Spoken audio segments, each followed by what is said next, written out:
Pentagon frets over wasted billions, ignores missing trillions. This is a Global Research News Update for the 1st of September 2011. An investigative committee released a report this week estimating that the US government has lost as much as $60 billion to waste, fraud, and corruption in Iraq and Afghanistan over the past decade.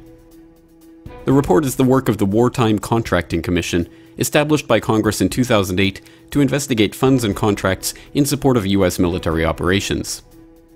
Rather than advocating a reduction in a ballooning military budget that has nearly doubled since the false flag terrorist incident of 9/11, however, the report makes the case that budget cuts to the Department of Defense would actually increase the wastage, and instead argues that massive increases in spending need to be maintained.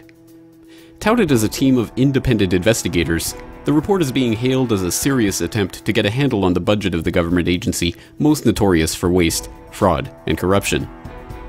What is not being noted is that the commission includes such members as Dov Zakheim, the comptroller of the Pentagon under the first George W. Bush administration, when a DoD Inspector General report established that the Pentagon was unable to account for over $2.3 trillion in transactions.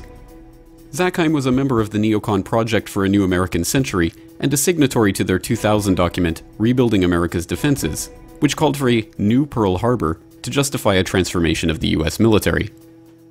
Prior to taking over the Pentagon's finances, Zakheim was an executive at System Planning Corporation, a defense contractor which specialized in advanced technologies, including systems for remotely controlling aircraft.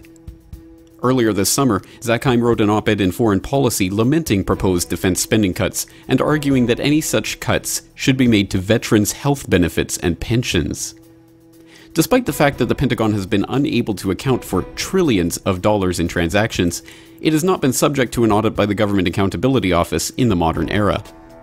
Donald Rumsfeld was asked about the status of the Pentagon's missing trillions for the first time this year, not by a newspaper or television reporter, but by a group of citizen journalists who post their videos to YouTube. Hey, Donald, did you ever find that $2.3 trillion that you talked about the day before 9/11? Did you ever find it? It was always there, and what the problem was tracking it through the system. So when I arrived in the Pentagon and they told me that they can't track $2.3 billion that had been accumulated over the period before I got there, it turns out that there was not a legal problem or a loss. It was a matter of the complexity of the systems and tracking it all the way through.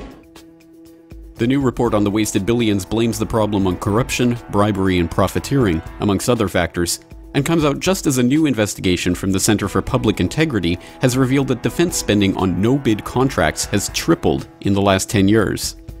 The Pentagon now spends over $140 billion a year on no-bid contracts to private contractors like KBR, compared to $50 billion in 2001.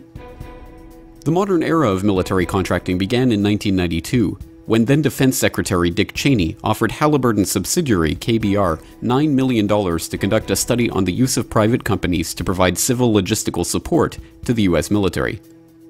KBR concluded that private contracting was in the US's interest, and Cheney awarded the first contract under the KBR study proposal to KBR itself, and 3 years later, he became Halliburton's CEO.